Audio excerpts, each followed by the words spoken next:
थेट जाणार आहोत शिवतीर्थावर. शर्मिला ठाकरे सध्या बोलतात. मोजक्या मतांनी अनेक सीट्स गेल्या. तर मी बोलली तसं ना की कसं आहे की शेवटी आम्ही पैशाला त्यांच्या पुरे पडूच शकत नाही.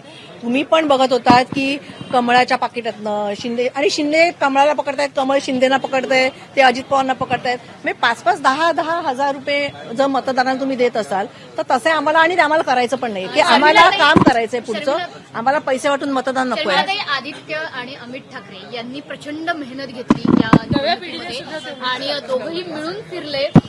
त्यांच्या सगळ्या मेहनतीला एक यश मिळालंय असं वाटतंय का? आणि इथून पुढे मी जसं तुम्हाला बोलली तसं की 0 आणि 20 ह्याच्यावर आम्ही इथपर्यंत आलेलो आहोत. सो मला तर असं वाटतं की मला वाईट नक्की वाटलं की कमी आले, पण तरी सुद्धा जिथून आम्ही चालू केलं 0 जसं बोलत आमचे सगळे नगरसेवक सगळे म्हणजे पक्षातली अख्खी जी दिसेल माणसं ती उचलत होते, त्याच्यावरती आम्ही ही लढाई लढलोय. समोर तुम्ही पैशाची पाकिटं दाखवत होतात, पोती दाखवत होतात, आमच्याकडनं एकही माणूस तसा पकडला गेलेला नाहीये. तशी आम्ही लढाई लढलेलो आहोत.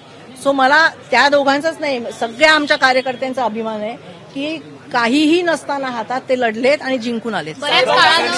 साहेबांनी एक पोस्ट लिहिलेली आहे ज्यात मराठीचा मुद्दा पुन्हा अधोरेखित केला, पण धनशक्ती आणि सत्ताशक्तीच्या विरोधात आपण लढलो याचा सुद्धा कार्यकर्त्यांना त्यांनी शुभेच्छा दिलेल्या. त्यावर तुमचं पण ते बरोबर आहे. मत काय देणार मी साहेबांच्या कमेंटवरती? बरोबर आहे ते मत. मी तर ते व्हायरल करणार सगळीकडे. बऱ्याच काळानं पायरीला गुलाल लागलाय घराच्या. तुम्हाला औक्षण करायला मिळालंय. खूप आनंद वाटला, खूप आनंद वाटला मला. औक्षण करण्यापेक्षा आमचे लोक निवडून आले, ते लोक आणि काम करून निवडून आले. मी प्रत्येकाला सांगितलं कारण मी प्रत्येकाच्या ठिकाणी कामाला जाते. असं नाही की आता निवडून आले म्हणून ते काम करतात. ते लोक बिचारे वर्षोनवर्ष काम करतात. सो ते निवडून आले म्हणून मला जास्ती अभिमान आहे. 20 वर्षानंतर ठाकरे एकत्र आलेत. ही निवडणूक महत्वाची होती. अनेकांनी म्हटलं की पहिलं भाषण कोण करेल, यातनं वाद होतील. एकदाही कुठलाही वाद समोर आला नाही.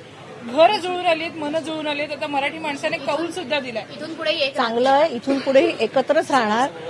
इथून पुढेही आम्ही एकत्रच राहणार. आमचं कुटुंब पहिलं आणि नंतर सगळं नंतर.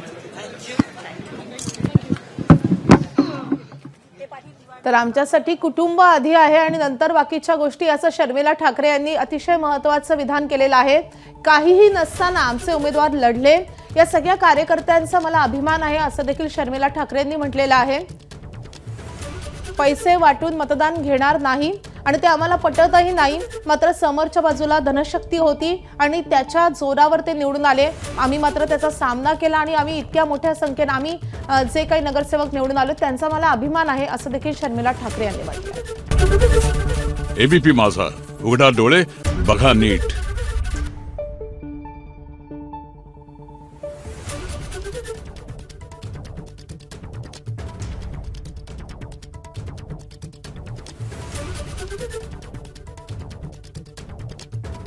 Thank you.